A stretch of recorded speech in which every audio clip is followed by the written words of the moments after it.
Muchas gracias, Carlos, por la presentación. Bueno, estamos con un panel que vamos a hablar sobre geopolítica de los alimentos y, bueno, cuando tratamos estos temas en Argentina no podemos obviar estos dos profesionales de primer nivel que estamos, no sé, me acompañan, que es por un lado Olivier Antoine, que está en Burdeos. Gracias, Olivier, por participar. Y por otro lado, Gabriel Delgado, que está representando el IICA en Brasil en este momento y que, bueno, ambos dos tienen un recorrido muy importante en este tema.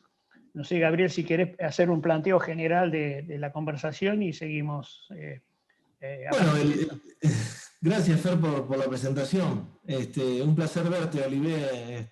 Como siempre, una vez más, compartir esta mesa con ustedes dos es un placer. Bueno, el tema que nos convoca es lo que está pasando con los sistemas alimentarios, las negociaciones internacionales y la geopolítica en este caso, ¿no? Porque me parece que este es un panel en donde deberíamos tener una mirada un poco holística de todo lo que está pasando, ¿no? La película grande. Y en ese marco me parece que el aporte de Olivier puede ser muy, muy, muy interesante. Yo soy un convencido que hay una disputa de la narrativa que genera cambios en el consumo y que todo esto ha dado lugar a un movimiento muy importante alrededor de los condimentos que tienen que ver con el vínculo entre los sistemas alimentarios, el cambio climático y la biodiversidad.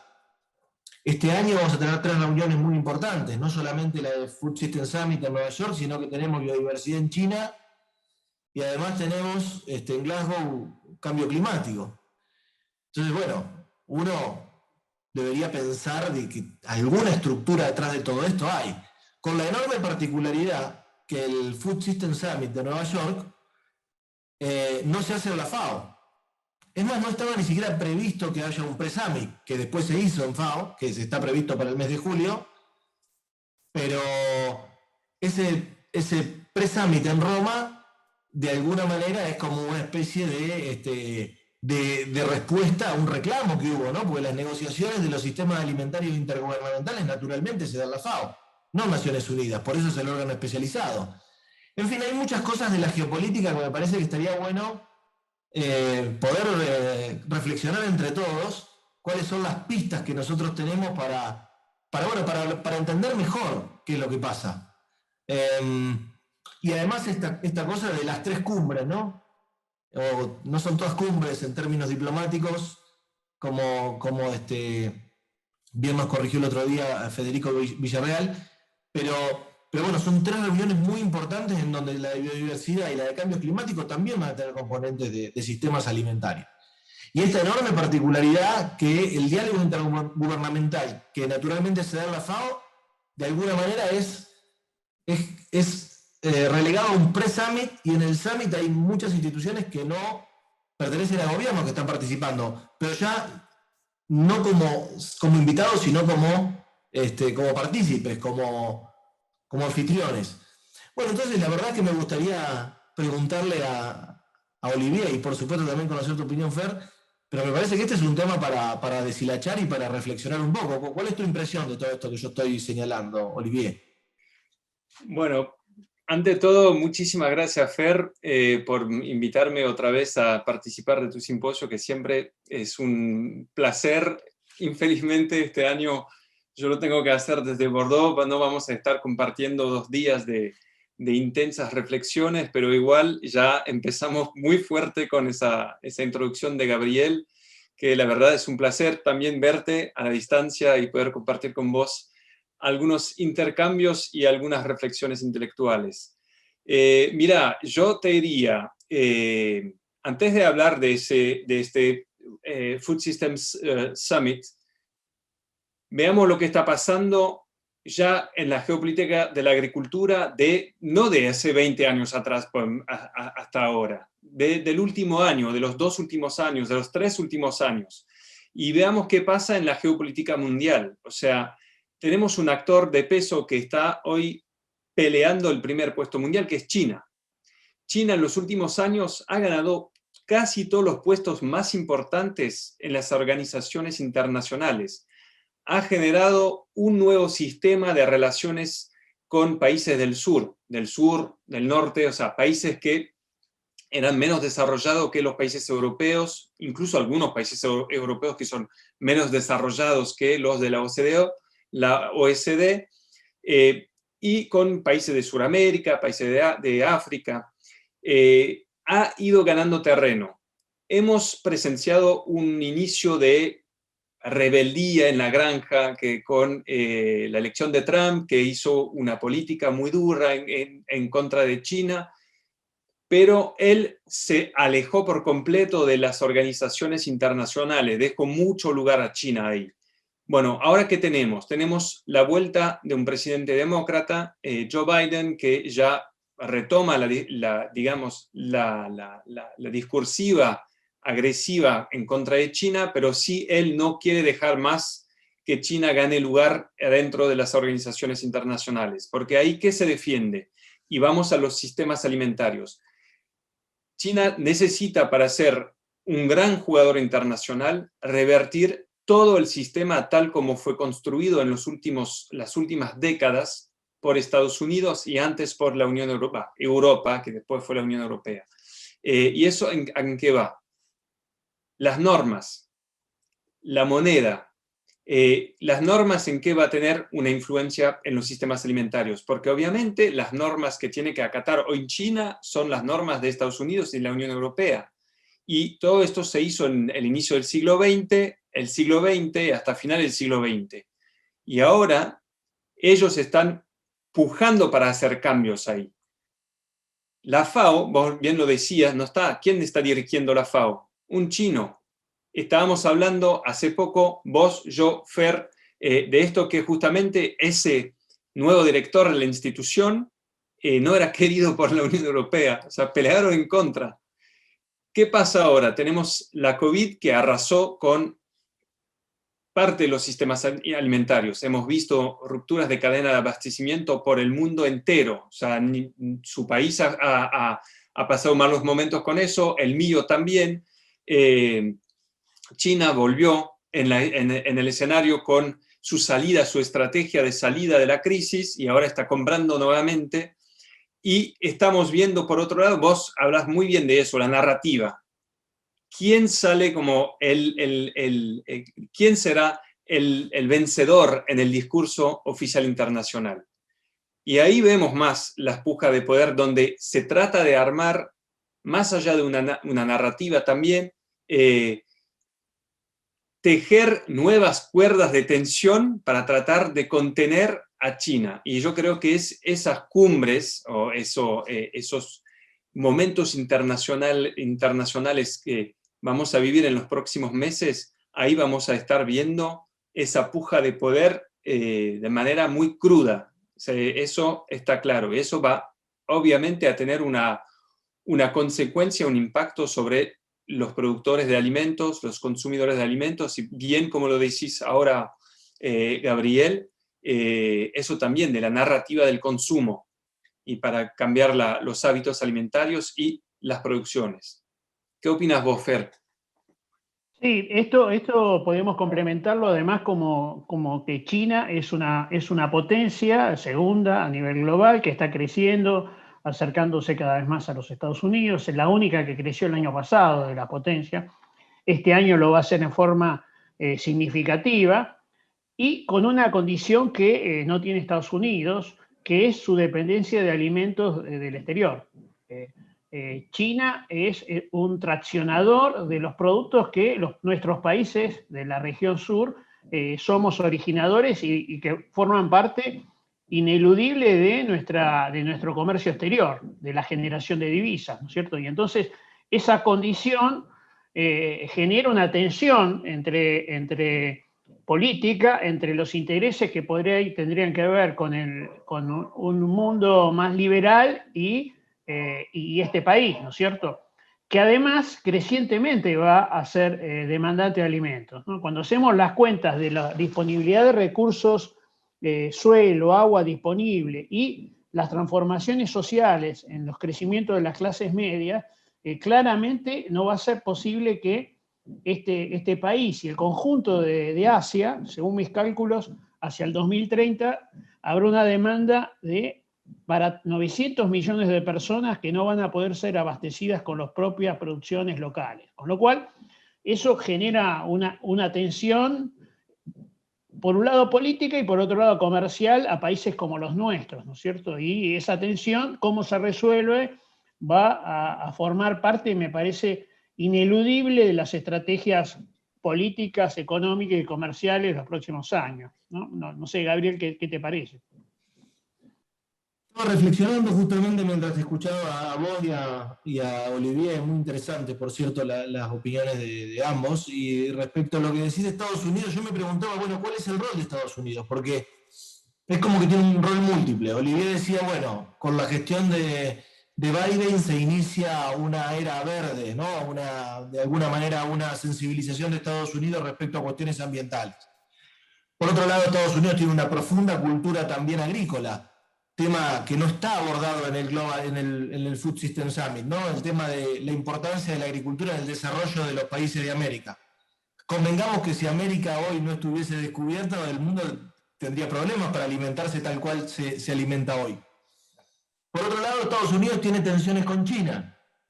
Pero además en Estados Unidos también es el lugar en donde hay muchas empresas que están invirtiendo mucho dinero en inversión y desarrollo, en investigación y desarrollo, para generar cambios en la producción de alimentos. Que a su vez, digamos, en una parte de alguna manera se complementa con la posición china y en otra parte con la europea. Y bueno, me parece que está como una situación especial Estados Unidos en esta geopolítica y me gustaría que veamos un poquito este tema. Bueno, yo ahí te diría, hay varios puntos.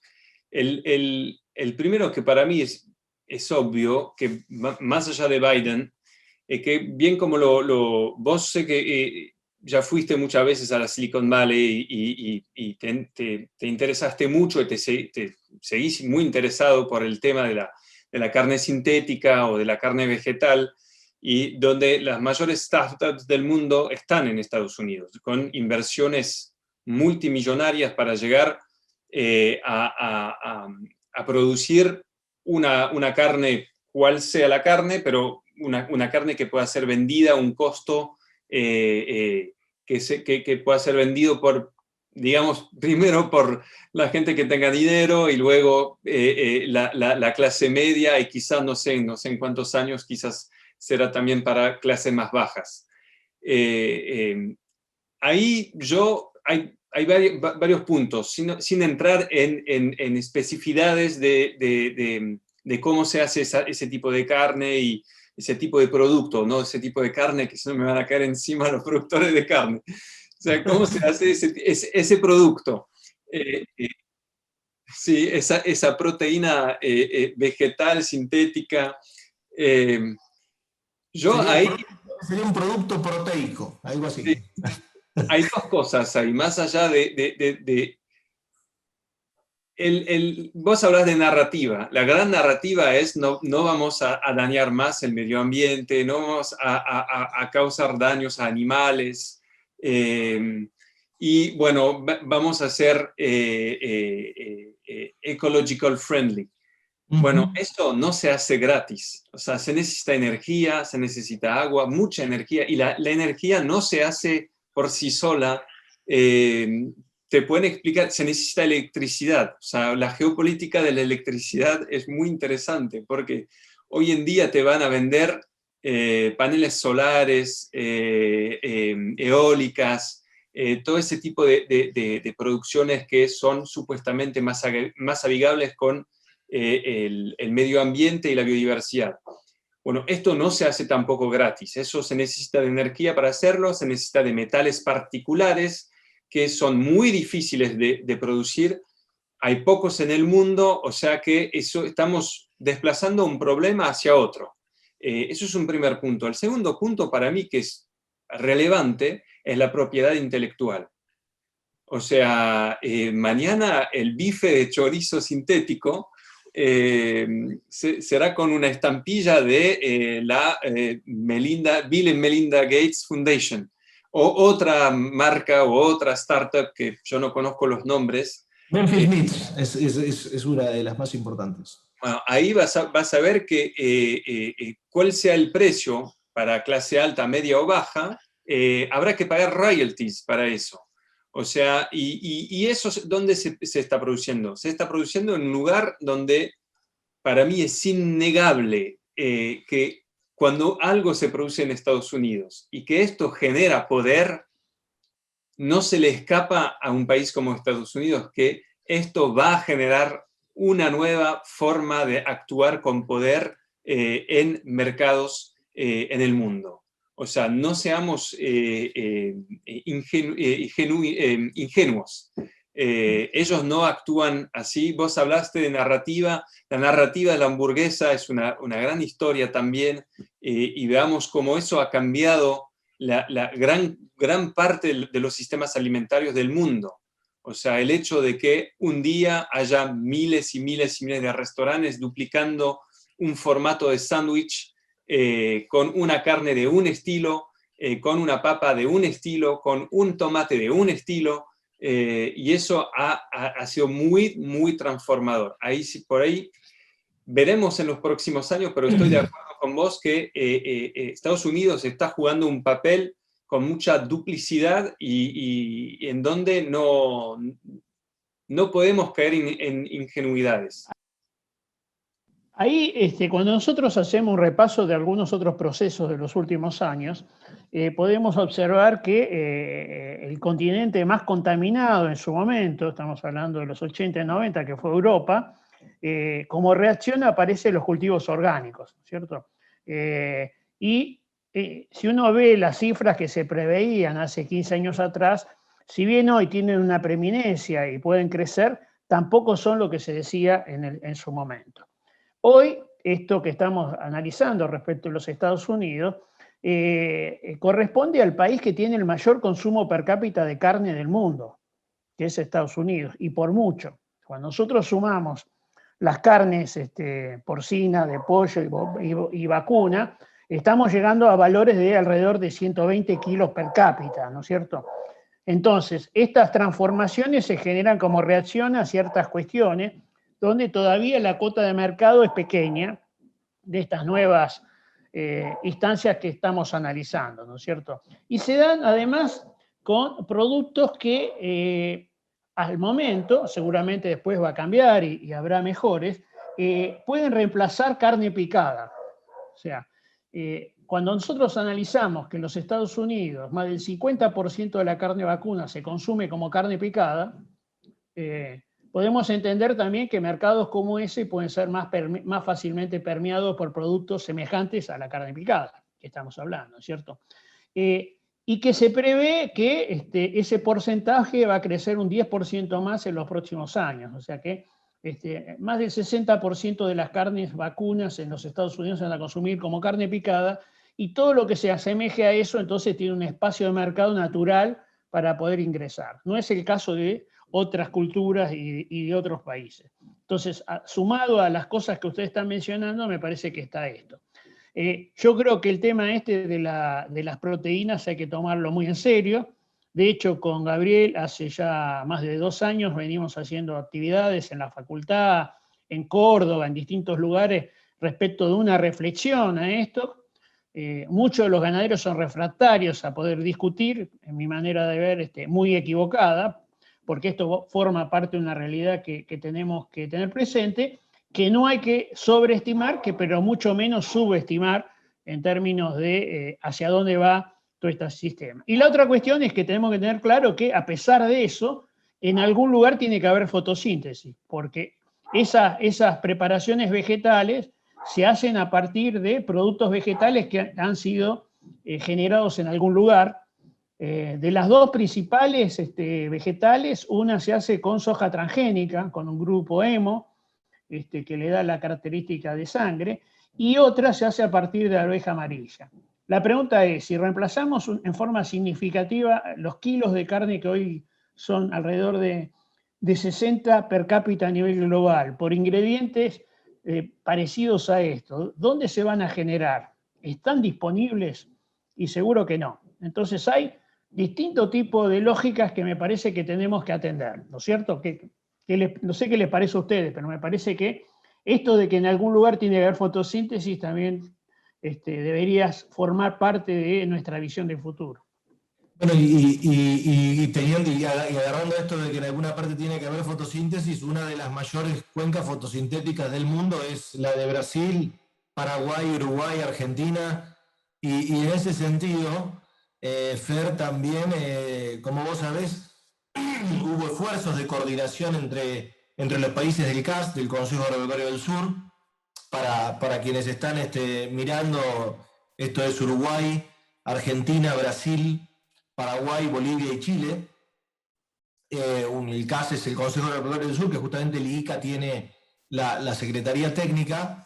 Han hecho una coordinación de acciones y han generado una declaración conjunta de los países del Cono Sur respecto a criterios de negociación del Food System Summit, ¿no? en Nueva York, planteando cosas que tienen que ver, digamos, con la importancia relativa que tiene para nosotros la agricultura y la pecuaria, y además de eso, la importancia cultural, la cuestión macroeconómica subyacente y la importancia que tienen en el desarrollo de estas actividades en nuestros países, que por ahí en otros países no existen, ¿no? Entonces, uno tiene, me parece que está bastante claro que este Global Summit sobre Food System tiene condimentos, digamos, en donde la agenda de los países más bien productores de alimentos no está muy presente. Ahora, ¿qué opinas de esta acción colectiva de los países del Cono Sur, Fero y Olivier, sobre estos eventos? Yo primero te diría, retomando lo que dijo Fer y lo que vos iniciaste sobre la fotosíntesis y demás, nada se hace gratis. O sea, no existe, nunca existirá. Lo único es que, sin ponernos demasiado espirituales, pero tenemos una suerte increíble de estar en ese universo, en un momento en que estamos a una distancia del Sol, y un momento en que este sistema solar tiene una estrella central que esté funcionando, y eso ya obviamente es un tiempo larguísimo, pero tenemos una suerte increíble y lo tomamos como gratis, pero en otra escala de tiempo no es gratis. Así que, pero bueno, eso sí, lo más gratis que podemos tener es este sol, este clima y las bondades que tenemos en la tierra fértil de algunos lugares. Pero también tenemos otra cosa, tenemos seres humanos, tenemos gente que se va formando, calificando, y eso me parece que no hay que descartarlo. O sea, que no existe nada de todo eso si no tenemos gente que vaya a laburar al campo, que vaya a trabajar, agricultores, productores, lo que sea. O sea, le debemos mucho. Después podemos estar en desacuerdo con muchas cosas, pero ahí sí. Del proyecto de la carne sintética, o ese producto proteico sintético, para dejar de decir carne, pero yo no estoy ni a favor ni en contra, pero ahí quiero dejar claro una cosa: no es gratis para nada, y no es gratis en términos sociales y geopolíticos. O sea que mañana, si, tal como lo dice Fer, se logra producir semejante cantidad de producto proteico, ¿qué vamos a hacer con todos los agricultores? ¿Qué vamos a hacer con todos los ganaderos del mundo? O sea, imaginémonos un segundo, ya sabemos lo que significa en muchos países del mundo dejar que los agricultores no puedan vivir de su propio trabajo. ¿Qué hacen? Migran a las ciudades, migran a los otros países. Es una gran problemática. ¿Cuál será el trabajo? Si esos solamente son unos ingenieros, pocos, en una fábrica que van jugando con algunos elementos, me parece que hay una gran equivocación en cuanto al alcance de ese tipo de de revolución. O sea, eso es un punto. Fer, te dejo hablar y después retomaré con... Sí, un pequeño dato, esto que decís, hay 700 millones de familias ganaderas pobres que dependen exclusivamente de su pequeño rodeo. Digamos, ¿qué vamos a hacer con ellos? Que están inmersos, la mayor parte de los mismos, en las zonas más pobres del planeta, ¿sí? Bueno, ahí tenemos un punto, ¿no es cierto?, que habrá que analizar cuando empezamos a ver ganadores y perdedores, ¿no es cierto? Porque vos hablabas muy bien, y lo mismo Gabriel, del tema de la propiedad intelectual y de los cambios que esto genera en dos de las ciencias más relevantes que importan el siglo XXI, que son la biología y los sistemas informáticos. Esas son las dos ciencias que más van a potenciarse durante este siglo, y una de las discusiones tiene que ver con cómo combinarlas. Lo venimos haciendo en muchos casos. En menos de un año fuimos capaces de generar una vacuna para el COVID, distintos laboratorios, o sea, fue de una velocidad increíble, de esta combinación de conocimientos profundos de la biología y de la informática que permiten acelerar todos los procesos. Y hoy tenemos un problema industrial. La ciencia pudo resolver algo que la industria todavía no pudo, porque le faltan frasquitos, faltan filtros, falta logística, falta políticas, etc. Ahora, hacia adelante, ¿qué va a pasar con esa propiedad intelectual? ¿Quién patenta? ¿Cómo? Unas y otras cuestiones, ¿no es cierto? Me parece que ahí hay relevancia. Y la otra cuestión, que toda esa informática requiere de muchos metales raros, tierras raras, y me gustaría que Olivier nos diga quién tiene toda esa reserva a mano hacia el futuro. Mira, te voy a dar un primer índice. ¿Quién es el país que más produce elementos para la producción de energías renovables? Es China. China es el primer productor de eólicas, es el primer productor de paneles fotovoltaicos, todo lo que tiene que ver con lo verde, la energía verde. Y eso es una estrategia que ellos llevaron a cabo desde hace décadas, y sin que poca gente del mundo se diera cuenta. Últimamente, en los últimos años, es muy, muy reciente, Estados Unidos se despertó porque se dio cuenta que estaba importando materiales estratégicos para sus aviones, sus bombarderos, aviones de caza, y todo el material estratégico informático venía ¿de dónde? De China, porque era el único lugar en el mundo que produce ese tipo de cosas, porque es el único lugar donde hay la producción de esos metales raros. Ellos tienen una cantidad muy importante de minas de esas tierras raras, y ellos invirtieron desde los años 90 en países de África, en algunos otros países, comprando las minas y imposibilitando la creación de otros polos industriales de producción de metales raros. Así que hoy son los grandes productores de metales raros, a tal punto que cuando hubo hace 2 o 3 años atrás un conflicto muy grave con Japón, amenazaron a Japón de no entregarles más metales raros, y Japón se echó para atrás, pero en cuestiones de minutos. O sea, eso es, imagínense la pelea hoy que hay con Taiwán. Estamos faltando de semiconductores en todas las partes del mundo. Taiwán está en la mira de China. Taiwán necesita los metales raros de China. China necesita los semiconductores, pero China también hace más de 60 años que queda recuperada Taiwán, y presiona por el mundo entero para que Taiwán no sea reconocida como un país independiente. O sea, estamos en un entramado donde, sí, volviendo a la agricultura de alimentación, no escapa de esas pujas de poder, en ningún momento. Eso es ingenuo. Y ahí voy a tu punto, Gabriel, lo que se dijo de parte del CAS y los países del Cono Sur me parece lo más normal del mundo. Ahora, yo te diría, ¿hace cuántos años que nos conocemos? ¿Hace cuántos años que venimos diciendo que en Argentina, para hablar solamente de Argentina, porque Brasil es muy distinto, por más que tenga un presidente que vaya por todos lados en su cabeza, Argentina le falta una política estratégica de Estado productor de materia prima agrícola y luego de bioeconomía, de todos los saberes posibles, de productos del terruño hasta producir, no sé, tengo siempre esa imagen en cabeza.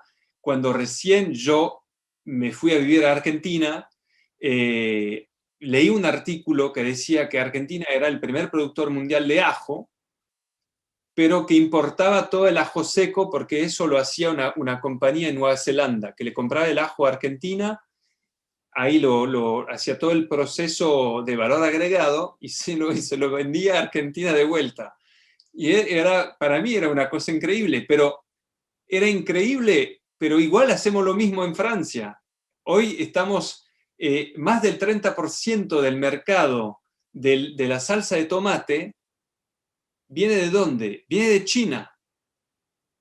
Y es uno de los productos más básicos quizás de nuestra comida, pero son esas pequeñas cosas. Y yo creo que ahí, volviendo al tema de lo que nos comentaste del CAS, me parece normal, pero también hace 4 años atrás, yo creo, 4 o 5, Fer, estábamos con Fernando en París asistiendo a un evento entre, digamos, una discusión, una charla con los representantes de la Unión Europea y Fer estuvo ahí a cargo de ser el punching ball de los europeos y defender la posición argentina, que lo hizo muy bien, pero la realidad era que los europeos estaban hablando del Tratado de Libre Comercio Mercosur y Unión Europea.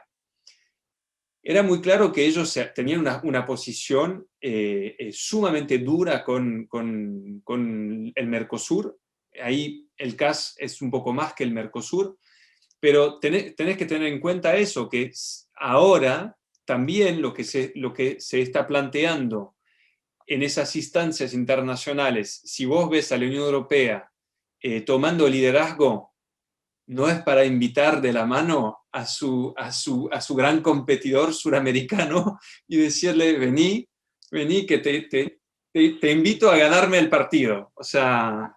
Ahí hay un elemento que me gustaría que desarrolle, que lo hemos hecho en otras conversaciones, Olivier, que es este pacto verde y todas estas estrategias que están planteadas en torno del mismo, de la granja al plato, etc. ¿Vos lo visualizás como que es factible de realizar realmente en Europa con los recursos que tiene? ¿O es una narrativa también?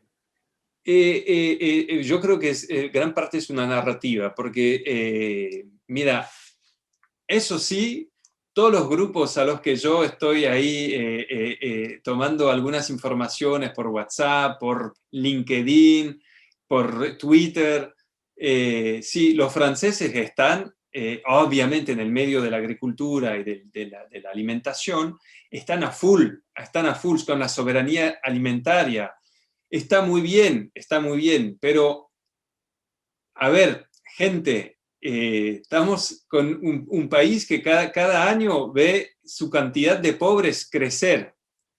Y al pobre no le vas... Yo recién estaba en mi auto escuchando una publicidad por radio y decía el tomate cherry, que ahora es la temporada de los tomates que está iniciando acá en Francia, en Europa. El tomate cherry era una promoción fantástica. Era una cadena de esas cadenas alemanas tipo Lidl, Aldi, donde son las cadenas alimentarias de venta de alimentos que más crecieron en los 10 últimos años en mi país y en Europa en general. Eso te dice una cosa clara, y los tipos venden precios baratísimos. O sea, ahí vendían el kilo de tomate cherry 4 euros el kilo. Yo tengo acá al lado de mi casa un pequeño vendedor de frutas y verduras de la zona. Y él vende el kilo de tomate cherry, el más barato, que es suculento, pero es 8 euros con 90 centavos. ¿Ves la diferencia? Y el tipo ni siquiera es orgánico. Si es orgánico, trepamos a 11 euros el kilo. O sea, a lo que voy, está bien from farm to fork. Pero primero veamos si la gente puede comprar lo que se le va a proponer. Y no es, y ahí para proponer la idea va a ser producir más y más y más y más. Pero el tema no es una producción más, es que la gente también tiene que vivir. La tasa más alta de suicidio en Francia se da, yo creo que en el top 3 están los agricultores. O sea, te dice todo, el agricultor no vive. La gente se fue, los hijos se van de los campos porque no quieren vivir como sus padres. Ahora hay toda una ola de gente que vuelve al campo, está todo bien. Yo, la verdad, le agradezco a esa gente ese coraje. Veamos dentro de 10 o 15 años cuando van a llegar las cuentas. ¿Cuánto resisten? Fer, ¿me dejás que le haga un par más a, sí, claro. a Olivier? Y vamos cerrando, sí. Sí, esto hay un componente, yo me crié en el campo y creo que hay un componente muy romántico de trabajar en el campo de mucha gente de la ciudad, ¿no? Coincido totalmente. Olivier, dos preguntas cortitas porque nos quedan nada más que 4 minutos, pero cortito. ¿Cuál es el rol que te parece va a jugar China en este escenario? La primera. Y la segunda, ¿considerás que alguna de estas narrativas que puedan tener algún tipo de choque pueden generar alguna hipótesis de conflicto entre los países? Bueno, empezando por la última, que va a estar también ligada a la primera pregunta. Conflictos, yo no creo, conflictos abiertos, no creo. Conflictos no abiertos ya hay, o sea, ya hay. Se ve en la Organización Mundial del Comercio, está trabado todo. Me refería a los abiertos, Pero los abiertos por ahora no, porque lo que sí, yo creo que el papel de China va a estar de presionar cuanto pueda. Eso es un dato que ustedes, no sé si se difundió en la prensa argentina o en la prensa latinoamericana. Hoy mismo hay una reunión de 30 líderes africanos con acreedores europeos. La idea es condonar deudas. Francia ya ayer condonó la deuda de Sudán, por ahora iba a ayudar. Esto no sale gratis. El dinero no sale gratis. O sea, van a hacer otra cosa. Pero ¿quién es el primer acreedor hoy de África? Es China. Y eso también es una jugada para presionar a los países africanos. Y los países africanos, los europeos le van a querer vender también. O sea que, ¿qué papel va a jugar China? China va a jugar el papel de que quiere seguir siendo dominante. ¿Dónde va a ser dominante? Donde no domina, va a querer empujar a Estados Unidos, que ya no le deja lugar, y va a estar, yo creo, jugando su papel, y eso lo dijo muy bien Fernando, siempre pensando que ellos tienen una gran falla estratégica, que es importan comida, la procesan en parte, pero importan mucha comida, y eso no ha pasado en la historia de los grandes imperios. Inglaterra tenía sus colonias, sus dominios, y además podía contar con la gran ayuda de un dominio que era Argentina, que se dejó también conquistar de alguna forma. Y cuando digo que el dinero nunca sale gratis o barato, la historia de Argentina con las deudas con Inglaterra, o sea, Rivadavia y la Baring Brothers, inició un largo ciclo. Eso va a pasar con otros países, o sea, de África, de Sudamérica. Un país que debería estar reflexionando muy fuerte, o sea, me imagino que si ustedes en el ICA, CAS y demás están reflexionando, me parece muy bien, pero no pueden quedar neutros en ningún momento. Son los países suramericanos, Argentina, Brasil. Argentina tiene que tener una postura ahí diplomática de más fuerza, de más ambición, diría yo. Ahí. Bueno, muchas gracias. Entonces, no sé si Gabriel querés redondear con algún otro concepto, o si no, muchas gracias. Olivier. No, la verdad que muchas gracias a vos por dejarnos la posibilidad de hablar. Ya sabes que yo hablo mucho. Bueno, nos gusta En francés escucharte. como en castellano. Nos gusta escucharte porque siempre nos das un punto de vista distinto de alguien que conoce no solo la Argentina y los países de América del Sur, sino también la mentalidad de tu país de origen, que es Francia, inmerso en la Europa que está jugando algunos roles relevantes en esto que discutimos. Así que bueno, gracias entonces, Olivier, gracias Gabriel, y bueno, continuamos con el simposio.